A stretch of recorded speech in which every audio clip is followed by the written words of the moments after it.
I was sure you want to press it into the bench. Yeah, so what do you think about arching back with the way the powerlifters do it? Depends on what you're trying to achieve. Then you're almost like changing the angle. What is it you're trying to, what's your training goal, what you're trying to do? Just be general strength. So how many reps are you doing? I'm doing a lot. I'm doing pretty high now. I'm like 8 to 10 now. What, on this? Yeah. Just trying to stay flat.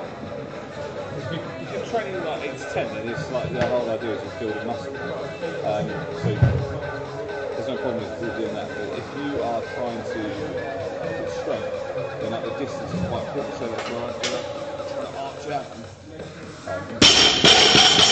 You get a lot more stability in the shoulders when you do that. But when you're going lighter with